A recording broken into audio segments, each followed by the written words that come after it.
Un buongiorno a tutti voi telespettatori, ben ritrovati a Focus TG, l'appuntamento con l'informazione del Veneto e dal Veneto che tutti i giorni in questa fascia orario di pranzo vi tiene compagnia, vi tiene informati. Anche oggi siamo in diretta.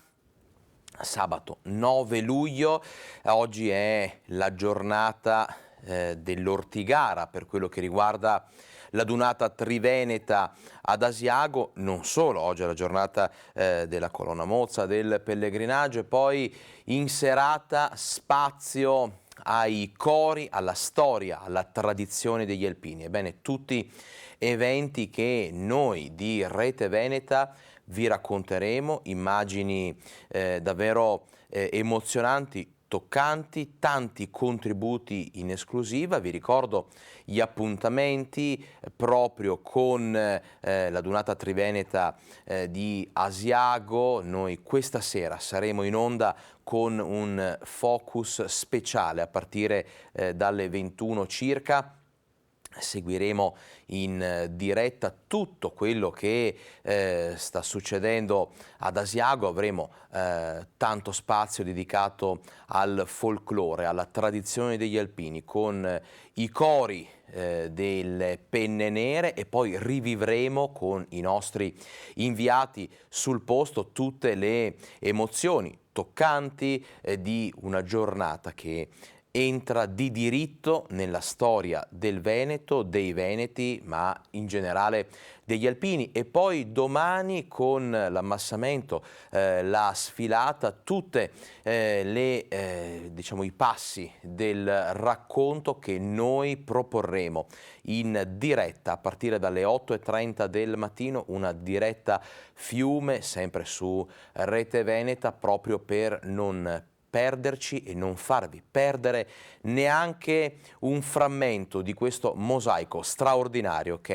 è la Dunata Triveneta degli Alpini ad Asiago. Quindi ampio spazio verrà dato nel corso di questo Focus TG e nel corso, insomma, della programmazione sia serale che di domani alle nostre Penne Nere. Adesso però diamo spazio alla cronaca, perché come sempre il nostro giornale si apre con un blocco di notizie che arrivano dal nostro territorio. Ebbene, purtroppo dobbiamo aprire il nostro focus con una notizia di cronaca nera, una tragedia nella notte a Paese, dove un 33enne annega davanti agli amici durante una nuotata in un laghetto.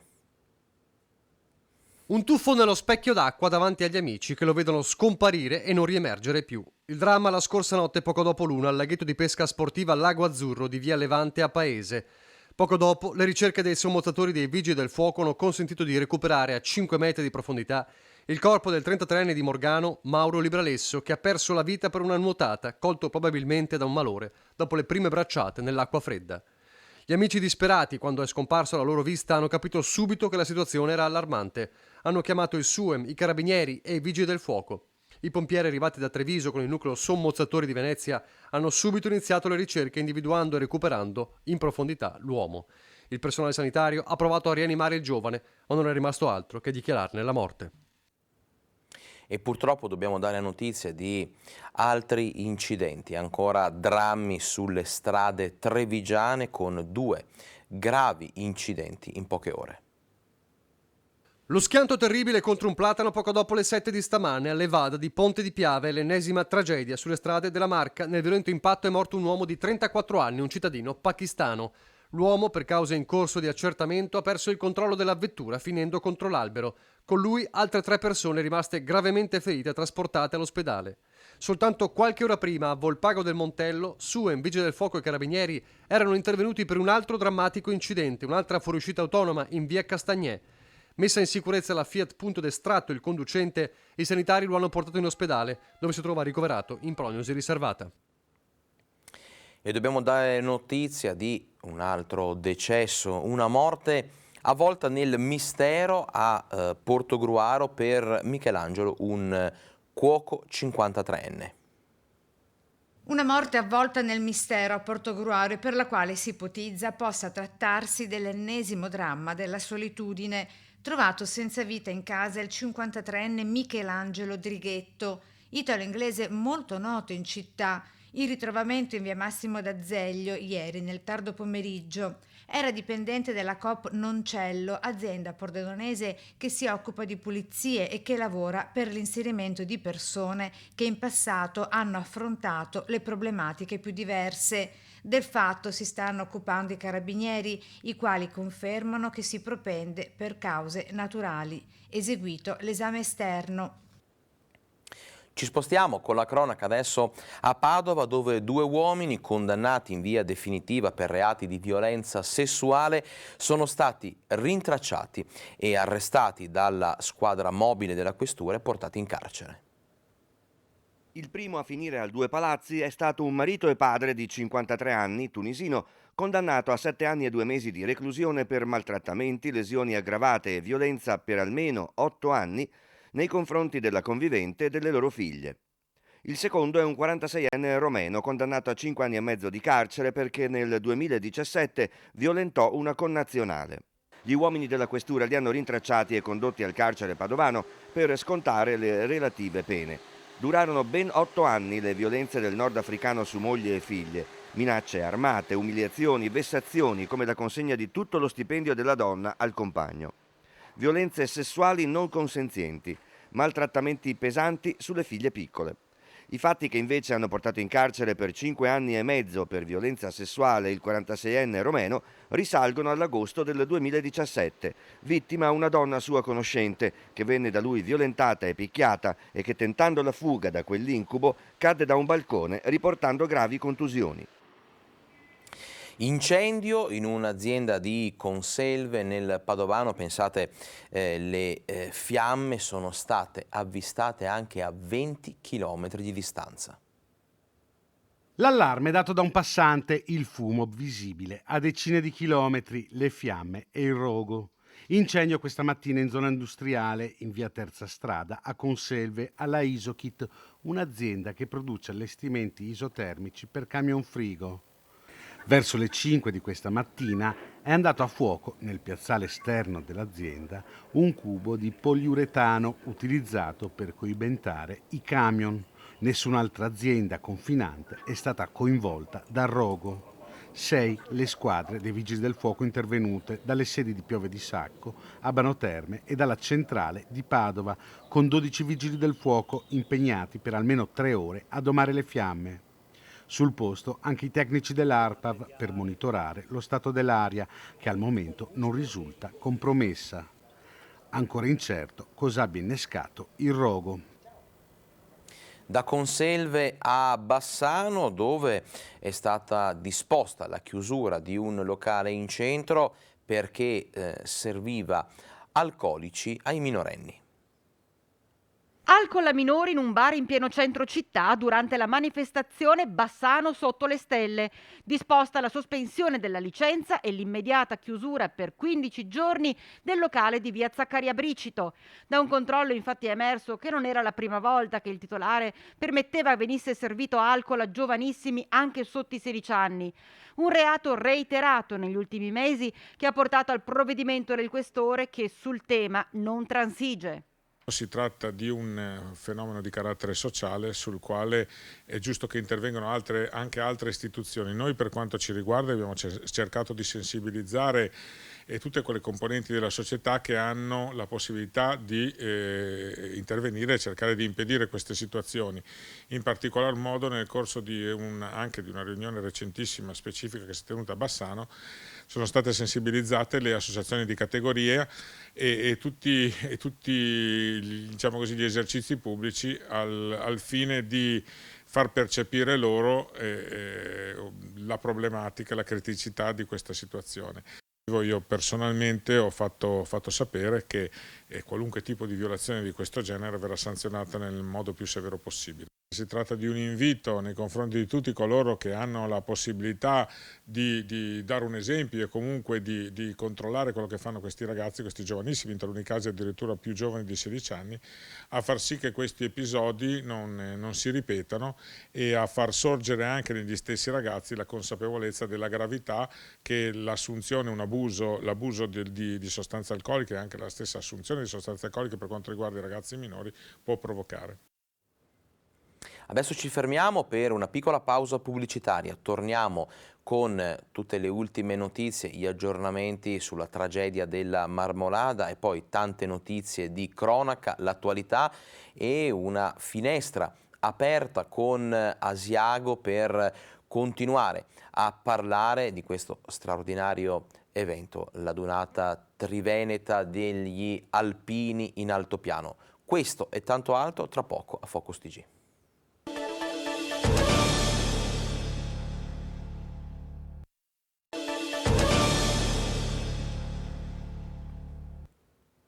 – 12:15, siamo in diretta, ben ritrovati a Focus TG. Ebbene, continuiamo con la cronaca prima di dare spazio ai nostri approfondimenti sulla tragedia della Marmolada e su quello che sta avvenendo in queste ore in altopiano, un altopiano invaso dalle penne nere per la Dunata Triveneta degli Alpini. Dicevo, continuiamo con la cronaca, ci spostiamo ad Altivole dove insomma è stata rinvenuta una piantagione di papavero da oppio.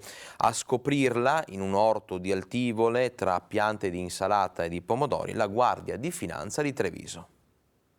Questa piantagione non autorizzata di papavero da oppio, ben occultata in un giardino di circa 200 metri quadri di una villetta in località Altivole, in parte destinata a uso abitativo e in parte destinata al laboratorio tessile. Droga per aumentare la produttività degli operai. Sarebbe anche questa l'ipotesi su cui sta lavorando la Guardia di Finanza di Treviso, che ha scoperto ad Altivole un orto pieno di papaveri da cui si può ricavare anche l'eroina. O, in alternativa, dall'essiccazione dei bulbi e del lattice contenuto all'interno, previa polverizzazione, può essere inalato e masticato per avere degli effetti simili alla morfina che viene somministrata in uso in ambiente ospedaliero, con chiari effetti narcotizzanti e analgesici e soprattutto anche di sensazioni di riduzione alla fatica. Quindi, a fronte di un procedimento tutto sommato semplice come l'essiccazione, il titolare dell'azienda, un cittadino straniero, avrebbe potuto spingere la produzione ben oltre le 8 ore senza che al momento gli operai accusassero stanchezza o perdessero in lucidità. Una coltivazione attenta con i papaveri disseminati sia su vasche per un possibile trasferimento in luoghi riparati sia in piena terra per poterli meglio nascondere tra le piante dell'orto. Insomma, questi papaveri non sono passati inosservati. Erano piante abbastanza alte, quindi dai 30 ai 90 centimetri, ben curate anche, che in parte si riuscivano a camuffare nel resto della vegetazione circostante, però di fatto l'anomalia è balzata subito agli occhi all'occhio esperto della pattuglia. 152 le piante estirpate dai finanzieri del gruppo di Treviso con il supporto della tenenza di Castelfranco nei 200 metri quadri tra l'abitazione e il laboratorio tessile. Denunciato il responsabile con il reato di coltivazione illecita di piante da cui ricavare sostanze stupefacenti. Posizione del cittadino straniero che potrebbe aggravarsi se venisse confermata l'ipotesi di utilizzo della droga per lo sfruttamento degli operai. Macabra scoperta a Piombino Dese dove sono stati abbandonati in strada dei gattini che poi sono stati schiacciati dalle auto. Ancora animali abbandonati in quest'estate, questa volta però la cucciolata di miceti non è sopravvissuta e tutti e 4 i gattini sono stati schiacciati da un'auto in corsa che non è riuscita ad evitarli. L'episodio increscioso è avvenuto a Piombino Dese in via Piave nella frazione di Torreselle. Qualcuno approfittando della notte ha abbandonato i 4 gattini appena nati lungo la provinciale Resana Zero Branco. Alla mattina la macabra scoperta con i corpicini dei gatti sull'asfalto. Sembra che la macchina che ha abbandonato i gattini li abbia scaricati uno ogni 200 metri in mezzo alla strada, lasciandoli al loro drammatico destino invece di portarli alle associazioni preposte. Un gesto vile e increscioso che ha suscitato l'indignazione tra i residenti che la mattina hanno visto i micetti morti. Adesso parliamo della tragedia della Marmolada, dandovi gli ultimi aggiornamenti. Intanto sono in corso proprio adesso ulteriori soccorsi, ricerche e monitoraggio, operazioni che proseguiranno fino a quando le temperature lo consentiranno, visto anche il consolidamento dello strato di fango. C'è attesa per i risultati delle analisi dei RIS di Parma. Nel frattempo rimane di 10 il bilancio ufficiale delle vittime. Noi adesso però restiamo a parlare di questo, ma da un altro punto di vista, quello dei parenti delle vittime, perché è pressante la loro richiesta di sapere se un monitoraggio antecedente della situazione del ghiacciaio avrebbe potuto evitare la tragedia. Allora adesso nel prossimo servizio ascoltiamo le parole di uno dei tecnici della provincia autonoma di Trento. Il tipo di monitoraggio che stiamo facendo adesso è per capire se il fronte glaciale che è rimasto in piedi si muove o meno, e non si sta muovendo peraltro.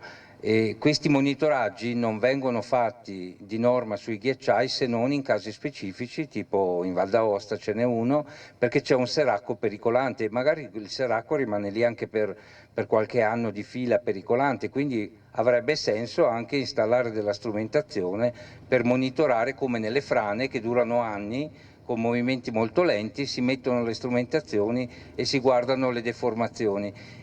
Nel caso di un ghiacciaio intero, a parte che ci vorrebbero centinaia di strumenti, ma non avrebbe senso, perché cosa punti?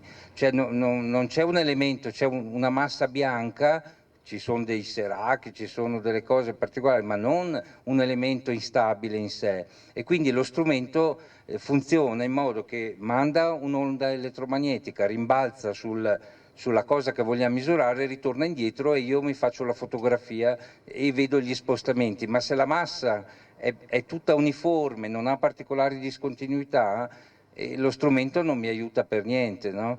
Oltretutto, appunto, il ghiacciaio è sempre in movimento. Il ghiacciaio si muove per sua natura, viene alimentato da monte, quindi continua il suo movimento. Poi naturalmente col riscaldamento in questi anni si ritira, la fronte del ghiacciaio si ritira, però il movimento è incessante. E quindi anche lo strumento ti direbbe si sta muovendo, ma questo non vuol dire assolutamente niente, non è che vuol dire crolla, ecco.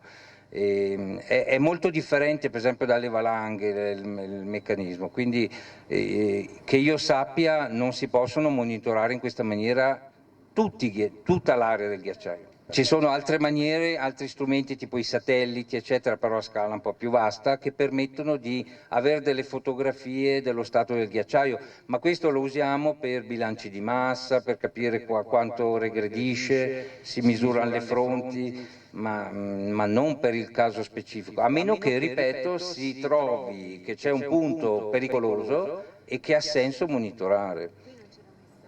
Qui non c'era mai stato. In questi ultimi giorni siamo contattati da tutti i centri di ricerca italiani che si occupano di ghiacciai, perché chiaramente, essendo eventi che non sta a me dire se sono prevedibili o imprevedibili, ma eventi rari di sicuro, quando c'è un evento del genere chiaramente il mondo accademico vuole sapere, vuole capire, vuole studiare, e penso sia positivo per tutti questo. La montagna senza pace, tragedia sfiorata sulle Dolomiti Agordine. Crolla un pilastro di roccia dalla cima della Moiazza vicino al passaggio di una ferrata. Fortunatamente non ci sono persone coinvolte, il distacco è stato ripreso da un escursionista che ha lanciato immediatamente l'allarme.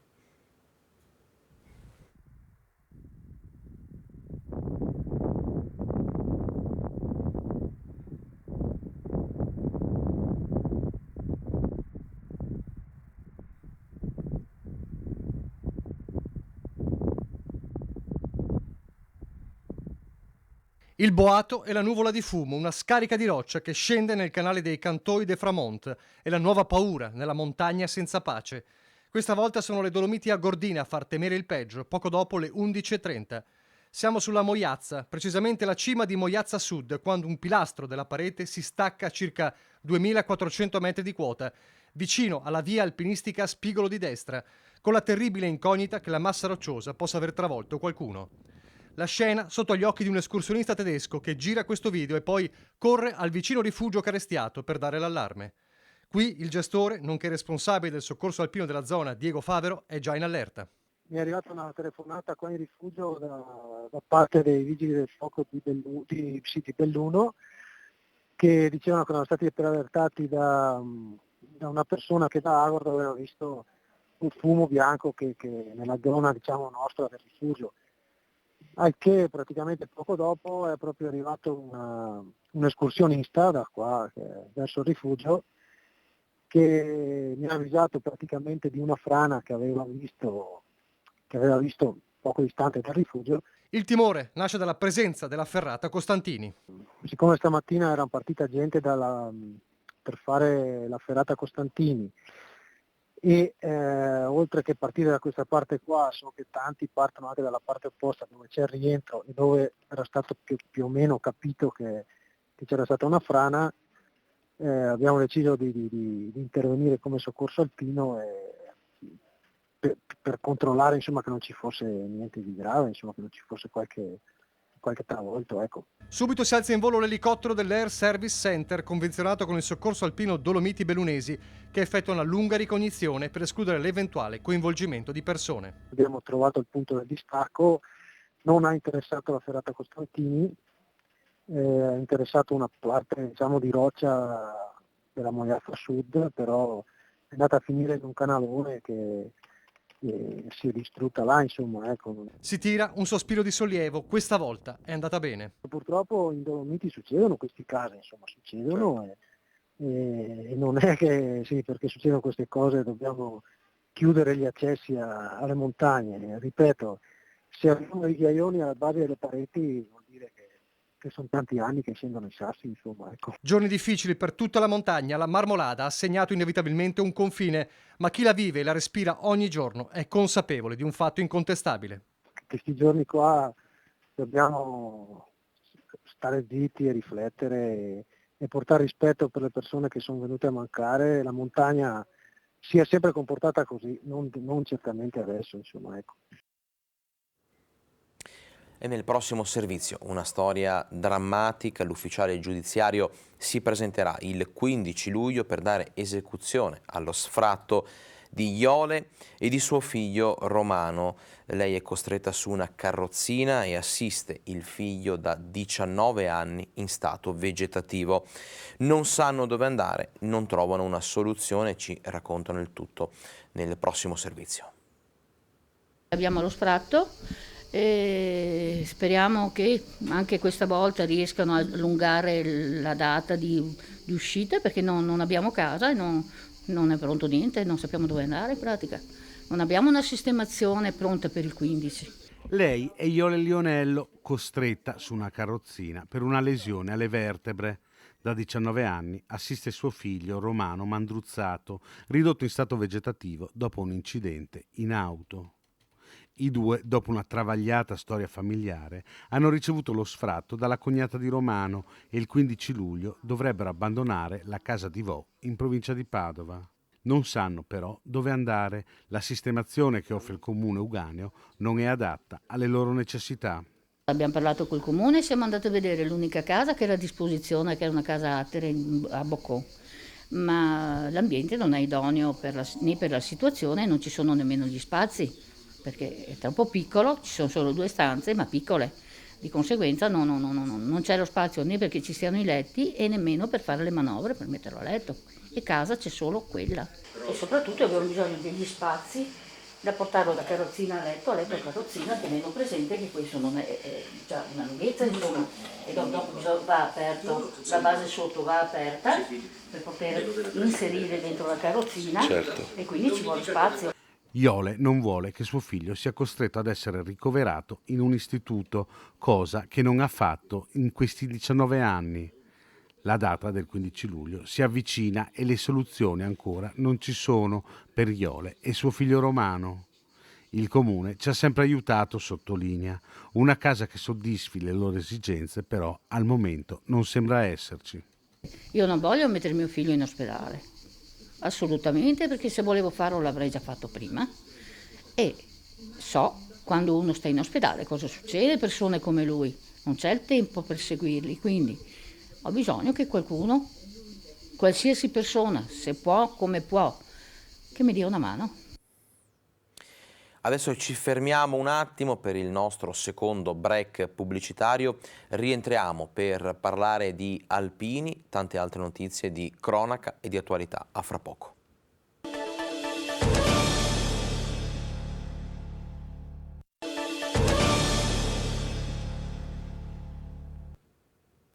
Ben ritrovati a Focus TG, siamo in diretta, sono da poco passate le 12:30, questo vuol dire che abbiamo ancora circa una mezz'ora per stare in vostra compagnia, per portare a casa vostra l'informazione del Veneto dal Veneto, per insomma, le nostre notizie di cronaca, i nostri approfondimenti e i temi di attualità. Prima di lanciare la pubblicità vi ho introdotto il tema degli alpini della Dunata Triveneta. Ebbene, guardiamo le immagini che ci arrivano da Ferdinando Garavello, il nostro corrispondente che è presente in Ortigara, perché oggi insomma è il giorno dedicato principalmente proprio al pellegrinaggio all'Ortigara, organizzato come di consueto dalle sezioni Ana, Monte Ortigara, Verona e Marostica. Alle 10:45 sulla cima dell'Ortigara si è tenuta la resa degli onori al Labaro Nazionale e ai Gonfaloni, seguita poi dalla messa celebrata dal vescovo di Padova, Claudio Cipolla, dal cappellano degli alpini, Don Rino Massella, e dal parroco di Enego. In contemporanea è stata celebrata la messa anche alla chiesetta dell'Ozze per chi insomma non avesse potuto raggiungere facilmente quota 2105 metri, che è l'altezza della cima dell'Ortigara.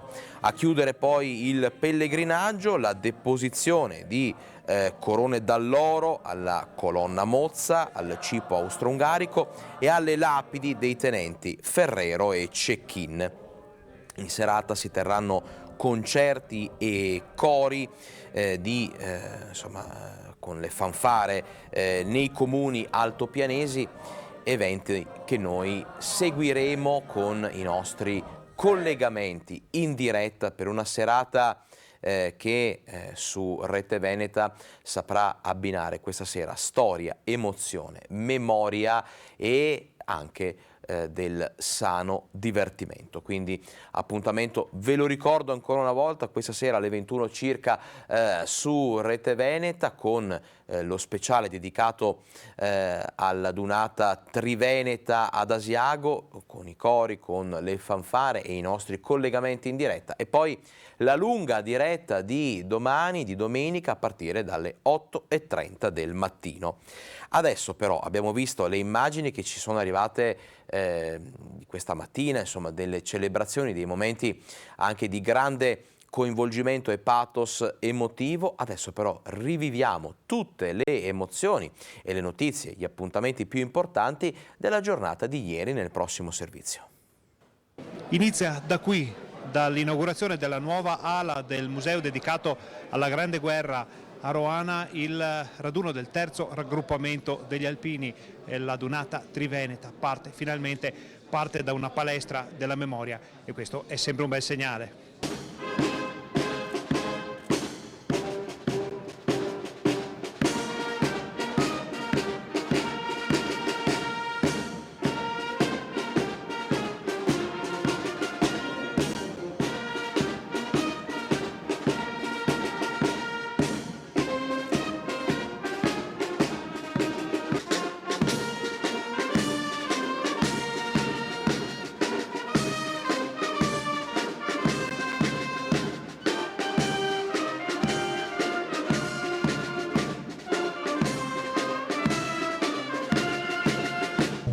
E dopo l'alzabandiera, dopo la resa degli onori al Labaro e al gonfalone della città, di Asiago, le penne nere assieme alle autorità sfilano, si spostano verso il sacrario dell'Aiten, dove riposano decine di migliaia di caduti della prima guerra mondiale, per la messa, la Santa Messa, per una nuova parte di questo importantissimo evento, il raduno del terzo raggruppamento, la Donata Triveneta. Su questo vialone gli alpini sono già passati nel 2006 per la storica adunata, dovevano ritornare nel 2020 per la adunata del centenario rispetto a quello che è stato il primo raduno del 1920. È successo poi quello che sappiamo tutti e ora si può ricominciare, si riparte con 2 anni di ritardo, ma con lo stesso spirito di sempre, e sfilano le penne nere, sfilano tutti verso il sacrario dell'Aiten.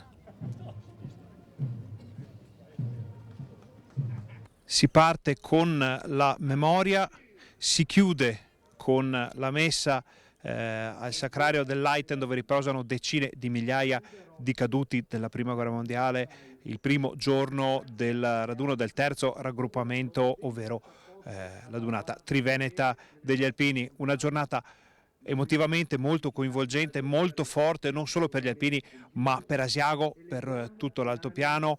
Una giornata che sarà seguita da altri 2 giorni altrettanto importanti. E noi adesso voltiamo pagina, torneremo più avanti a dare spazio agli alpini, alle penne nere sull'altopiano. Dicevo, voltiamo pagina, parliamo di siccità, parliamo anche di ambiente e di inquinamento. Torniamo sul caso del Bacchiglione, della schiuma sospetta ai ponti di Debba, presenza inquietante che mette in apprensione i passanti e i cittadini. Vediamo. Inquinamento proprio. È naturale o no? No, non è naturale. Vedere l'acqua così, oltre a essere triste, cioè, è anche un problema. Ai ponti di Debba la schiuma bianca sospetta galleggia anche oggi, uno spettacolo che inquieta i cittadini. Formalmente si è ancora in attesa del verdetto sull'esito dei risultati delle analisi compiute dall'ARPAB sui campioni prelevati l'altro giorno. La schiuma potrebbe avere una spiegazione naturale, per così dire, a causa della siccità e delle alte temperature che abbassano il livello di ossigeno e quindi, oltre alla schiuma, provocano anche una moria di pesce anomala. A far propendere invece i residenti per l'ipotesi inquinamento a causa dell'uomo è invece l'odore nella zona, simile al disinfettante, al detersivo. Qui, in questa strettoia del Bacchiglione, pescatori e residenti hanno modo di verificare quotidianamente cosa galleggia nel fiume oltre all'acqua. Si vede da di sopra che quando aprono le chiuse passano bottiglie, erbacce, carte, sacchetti, passa di tutto. Ce n'è un sacco, preoccupa, non è per niente bella da vedere e direi che sarebbe il caso di smettere di buttare la propria spazzatura all'interno di fiumi e cose del genere, ma capita spesso ultimamente, capita spesso purtroppo. E c'era il depuratore perché c'era cambeggio, finissaggio, tintoria, e quando che hanno chiuso, che il comune con le case, la terra in fondo, bisogna comprare anche il depuratore, c'era già. È preoccupante perché probabilmente è meno diluito del solito, ma è pur sempre inquinamento. Perché buttano certe persone, inquinano l'acqua per l'immondizia. C'è lo zampino dell'uomo, esatto, purtroppo inquiniamo tutto, non abbiamo rispetto della natura assolutamente. Che trovano delle scuse perché dicono che dipende dal depuratore, ma secondo me è qualcos'altro e non vogliono andare a fondo. E bisogna arrabbiarsi e trovare un modo, trovare i responsabili e punirli in qualche modo, perché comunque questo problema riguarda tutti e una persona che causa questo problema e ci devono rimettere tutti. Ripugnante. Bisogna fare qualcosa, qualcuno deve... Ma forza perché l'inquinamento danneggia sia l'ambiente, il pesce, l'ambiente, insomma, l'inquinamento è una roba che bisogna prendere i provvedimenti. Ci vorrebbero delle pene esemplari, però purtroppo non ne abbiamo, non si vede niente. Usare l'acqua dell'idrovia Padova-Venezia per irrigare la campagna padovana è l'appello che arriva dagli imprenditori della zona industriale. È ferma lì, incompleta e inutile dal 1989. Dopo 33 anni di inattività sarebbe ora di dare un minimo di senso all'idrovia Padova-Venezia. Un bacino di acqua naturale che potrebbe servire sia per la navigazione, sia per il trasporto, sia anche per questioni di carattere turistico anche, ma soprattutto anche per l'irrigazione dei campi. Ci sono dei fatti nel percorso, ci sono dei canali di derivazione che io ho visto che vanno sulle campagne, quindi una riserva d'acqua, perché anche oggi, come vede, c'è dell'acqua, nonostante la siccità, ma potrebbe essere un bacino di riserva di acqua utilissimo, soprattutto nei periodi di siccità come quello che stiamo vivendo ora. L'eterna incompiuta, che doveva essere lunga 27 km, ma ne vennero scavati solo 15, che potrebbe collegare l'interporto di Padova con il mare, che potrebbe trasportare su Chiatta, dice Rovoletto, centinaia di container sottraendoli ai tir, è una sfida che la politica regionale pare non voglia affrontare, fin dal 1989. Intanto però con questo secco potrebbe almeno dare da bere alla campagna padovana e veneziana. L'idrovia Padova-Venezia è un'opera idraulica larga 40 metri e profonda circa 4, pagata e costruita con i soldi dei veneti, ma continua a non servire a niente. E come, in che modo incide la siccità sia sui prezzi dei generi alimentari, parliamo di frutta e verdura, sia sulla quantità di merce disponibile. Siamo andati a Padova per scoprirlo insieme. I produttori e i rivenditori di frutta e verdura non si perdono d'animo e resistono, anche se dicono siamo solo all'inizio dei problemi causati dalla siccità. Sicuramente nettarine e pesche in tutta Italia, perché gli scatti sono stati enormi, manca quantità, manca pezzatura se non si pesca le pesche. Finora, quindi i prezzi salgono ovviamente. Il melone a retto in questo momento comincia ad avere qualche criticità anche il melone. Siamo un po' in sofferenza. Più che altro a livello locale, vorrei dire che forse soffriamo più qua sul nord-est rispetto al giù. Il melone in primis, che è un periodo in cui dovrebbe andare, la raccolta non c'è, i meloni marciscono o perché mangiati anche dagli animali che senza acqua vanno anche a mangiarsi il melone o meno, o comunque spaccati dal sole, e quindi noi abbiamo il secco, poi arriva la grandine, c'è veramente difficoltà a recepire nel nostro territorio, quindi devi andare a prenderli magari al centro-sud e comunque i prezzi sono in aumento perché c'è gran richiesta rispetto all'offerta che c'è. Superati gli aumenti di gasolio, metano ed elettricità, ci mancavano la siccità e il maltempo a causare quelli dei prezzi, ma al MAP ci tengono a precisare. Qui non si va oltre il 10-12% di ricarico, che vuol dire tutto quello che è l'arrivo della merce, lo stoccaggio, i frigoriferi eccetera. Ma il problema è che i prezzi partono già elevati, poi sulla grande distribuzione lascio rispondere alla grande distribuzione, ma vedete che anche un negozio di fruttivendoli fa fatica a tenere in piedi la bottega e quindi deve ritoccare in minima parte i prezzi. Non c'è speculazione, al mercato non c'è speculazione, i grossisti lavorano con percentuali bassissime, quindi se noi non facciamo quantità non guadagniamo e non c'è nessun tipo di speculazione. E il cittadino come può aiutare l'agricoltura locale in sofferenza? Mangiamo possibilmente locale, aiutiamo i nostri produttori a crescere, a vivere, a sopravvivere, magari evitando i prodotti di esportazione, perché secondo me questo è il messaggio. Aiutiamo la nostra filiera a procedere e a continuare. Piccola pausa pubblicitaria, rientriamo fra pochissimo, restate con noi.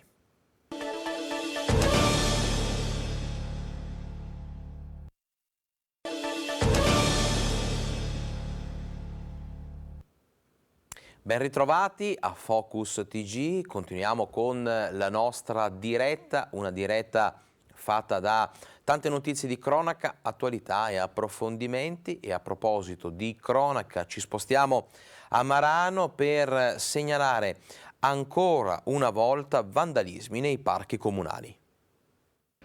Marano Vicentino, vandali in azione nelle aree verdi e nei parchi comunali. È in corso una sorta di competizione tra bande che ha preso di mira le strutture e gli impianti pubblici, danneggiandoli in particolare quelli nei parchi gioco. Sta diventando una specie di gara a rialzo a chi compie il gesto più clamoroso. Nel parco di Via Verona, oltre alle scritte di ogni genere che hanno imbrattato tutte le giostrine, si è passati ad incendiare lo scivolo di materiale plastico rendendolo inservibile. Un gesto inaccettabile che ha reso pericoloso l'utilizzo utilizzo da parte della torre dei bimbi più piccoli e che ora incide sensibilmente anche sulle casse comunali. I cittadini di Noimarano chiedono all'amministrazione comunale una sorveglianza mirata più severa. E a proposito di vandalismi e baby gang, il sindaco del comune di Chioggia annuncia di volersi costituire parte civile. Linea dura del sindaco Mauro Ormelao contro la baby gang che a Sottomarina di Chioggia ha rapinato e pestato barbaramente il ragazzino 14enne di Adria in vacanza con la famiglia. Danno d'immagine alla città, denunceremo i bulli, sto esaminando la possibilità che il comune possa costituirsi parte civile, annuncia. L'aggressione mercoledì scorso, 6 luglio, quando il 14enne è stato picchiato da 2 ragazzini quasi suoi coetanei, mentre altri 7-8 stavano a guardare e coprivano gli aggressori, bloccando di fatto l'ingresso della calle nei pressi di Piazza Todaro.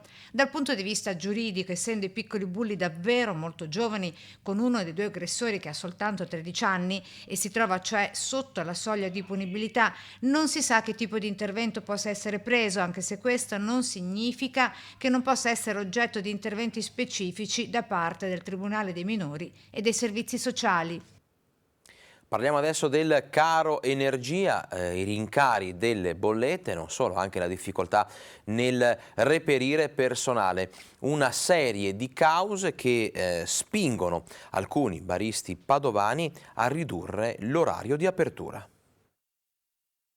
Noi quest'estate chiuderemo, abbiamo già programmato la chiusura di un negozio per una settimana intera e stiamo facendo a rotazione dei negozi che teniamo chiusi nel pomeriggio perché non abbiamo il personale per stare aperti. La testimonianza di Giuseppe, titolare di 6 bar pasticceria a Padova. Per questo periodo estivo gli mancano circa 7 dipendenti per poter garantire turnazione e ferie e così ha deciso, nonostante il lavoro non manchi, di ridurre gli orari di apertura dei suoi locali che di pomeriggio appunto rimarranno chiusi. I motivi sono molteplici, oltre alla difficoltà a trovare personale ci sono anche i costi lievitati di materie prime e dell'energia. Paradossalmente siamo in un periodo peggiore di quello che sta la pandemia, perché in questo momento, tralasciando che sono stati i costi di materia prima, energia che ormai sono schizzati, abbiamo aumenti che superano il 100-120%, ma quello che oggi sta succedendo è la carenza assoluta di personale. Non riusciamo a tenere i nostri locali aperti perché non c'è personale qualificato. Come Giuseppe, secondo App, l'associazione che riunisce i pubblici esercizi padovani, ci sarebbe circa il 35% dei titolari di bar in queste condizioni. Il problema riguarda soprattutto la mancanza di personale, difficile da trovare nonostante la paga, spiega Giuseppe, sia buona. Il contratto di apprendistato prevede che una persona abbia come stipendio d'ingresso circa 1.300-1.320 euro, questo è lo stipendio d'ingresso, naturalmente più le ferie, più la 13ª, più tutto quello che ci va dietro. Quindi per un ragazzo che arriva qui a lavorare, anche che esce dalla scuola alberghiera, trovarsi già 1.300 euro non mi sembra uno stipendio da buttare via. E per alcuni bar abbiamo sentito la testimonianza di questo esercente che chiudono, dall'altra parte ci sono ristoranti e alberghi che fanno segnare il tutto esaurito, il pienone. Succede a Treviso, facciamo il punto della situazione. Ora non sono solo più segnali, perché il turismo è arrivato ed ha invaso le città, le colline, le campagne. Soddisfatti gli albergatori ed i ristoratori, aeroporti in piena attività. Ogni giorno arrivano decine di persone da tutta Europa, Spagna, Portogallo, Francia, ma anche dal nord Europa. Una situazione in esplosione, la definisce la vicepresidente albergatori di Treviso, Giulia Casagrande. Sì, è vero che ci sono un aumento degli arrivi e delle presenze, certo è che bisogna un attimo gestire quelli che ci sono e con l'offerta che abbiamo. Bisogna pensare però anche ad un turismo diverso, continua. Manca il turismo russo e quello di alcuni paesi dell'est, nostri amici storici. Diciamo che è una modalità per andare un attimo a ripensare un turismo diverso, magari un po' meno di massa, quindi insomma sappiamo che Venezia non ha più le navi da crociera, quindi ritornare ad avere un turismo qualificante. Soddisfatta Dania Sartorato, presidente dell'Unione Provinciale Confcommercio Treviso. I segnali sono positivi anche per la ristorazione, con lo sfruttamento anche degli plateatici per il 3° anno consecutivo, anche se quest'anno sono tornati a pagamento. si vive con euforia questa stagione, ben sapendo che alle porte abbiamo una guerra, abbiamo una pandemia che è ancora in corso e che ci riserva delle sorprese in autunno, e ben sapendo anche che abbiamo un'inflazione galoppante. Unico neo è la mancanza cronica della manodopera in tutti i settori. Bisogna, spiega, riavvicinare i giovani. Con 2 anni di pandemia si sono perse tantissime esperienze di stage nelle realtà aziendali e abbiamo una generazione di giovani che non hanno mai potuto vivere in un ambiente di lavoro e quindi al di fuori delle mura scolastiche. Quindi l'auspicio è che davvero questi giovani godano di una stagione a pieno dell'estate, però anche che possano sfruttare, come accade in tutto il mondo, l'estate per fare un'esperienza di lavoro.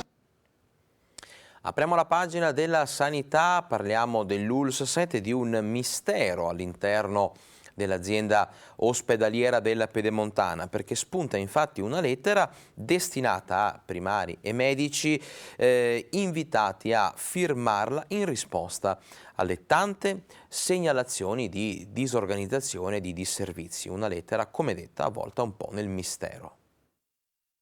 Migliaia di firme per una sanità migliore, una cascata di segnalazioni e di messaggi nei quali i cittadini, i pazienti e le famiglie della Pedemontana lanciano da tempo un grido d'aiuto perché riscontrano problemi e disorganizzazione nell'ULSS 7. Parliamo di salute, parliamo di vite umane. A quanto pare, per qualcuno, dar voce a tutto questo e far parlare il territorio altro non sarebbe che una campagna di diffamazione. Tra le tante segnalazioni che ci arrivano, ecco infatti spuntarne una che ci inoltrano alcuni medici del San Bassiano. Starebbe infatti girando sulle scrivanie dei vari primari dell'ospedale una lettera con la quale viene espressa forte preoccupazione per, citiamo testualmente, la campagna di raccolta di esperienze negative promossa da un'emittente televisiva locale. Non si sa se questa lettera sia piovuta dall'alto, fatto sta che sarebbe stato chiesto ai vari primari di firmarla. La preoccupazione, si legge nella lettera, è che tutte le segnalazioni che vengono rese pubbliche starebbero creando una grave disaffezione e un clima di sfiducia nei confronti dell'ULSS 7. Insomma, questa lettera sarebbe un modo per difendere la reputazione del personale sanitario del San Bassiano. Un'iniziativa che non sappiamo se solo abbozzata, se promossa dai primari o se appunto arrivata sulle loro scrivanie già scritta, confezionata e vivamente raccomandata dai piani alti di Via dei Lotti. Tuttavia, nelle segnalazioni più e più volte sono stati riconosciuti i meriti di infermieri, medici e personale sanitario. I problemi evidenziati dai cittadini sono problemi di disorganizzazione e di gestione dei servizi. Riconoscere i giusti meriti del personale dovrebbe anzitutto partire dal pagamento degli straordinari da parte dell'ULSS 7, ma in questa lettera, di cui, lo ripetiamo, ignoriamo l'autore, si propone una raccolta di firme tra primari che andrebbe comunque a scontrarsi con tutte le firme, quelle sì spontanee, di un intero territorio che chiede un cambio nella gestione dell'ULSS 7. Non è con il silenzio che si può salvare l'ospedale, ce l'hanno detto tanti cittadini e tanti amministratori.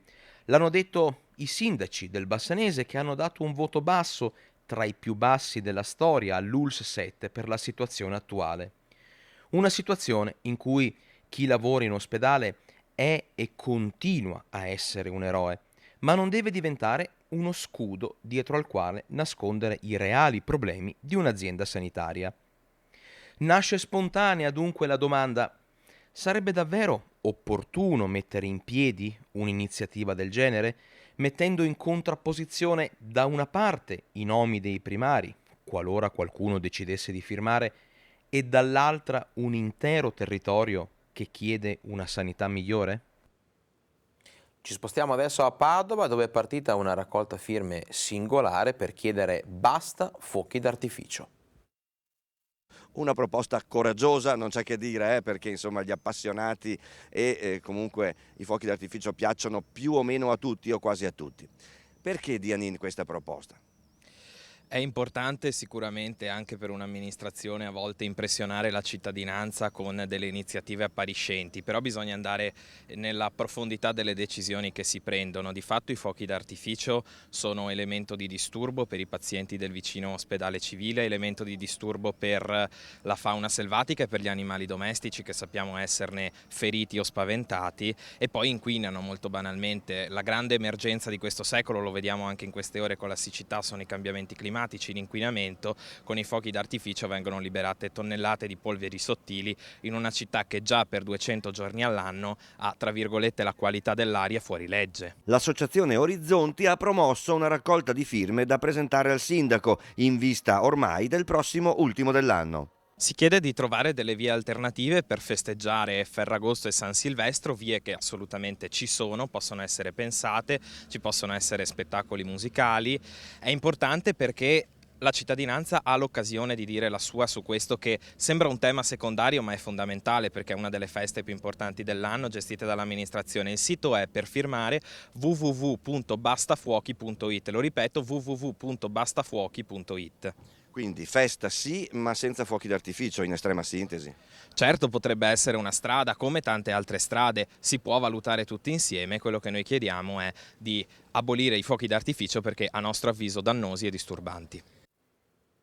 Questo è il nostro ultimo servizio per l'edizione odierna di Focus TG. Non mi resta che ringraziarvi per averci scelto, per essere stati in nostra compagnia. Vi ricordo i due appuntamenti importanti. Questa sera speciale di Focus dedicato con collegamenti live, cori, fanfare alla adunata triveneta ad Asiago, e poi la diretta imperdibile di domani a partire dalle 8:30 del mattino qui su Rete Veneta. Grazie e buona giornata.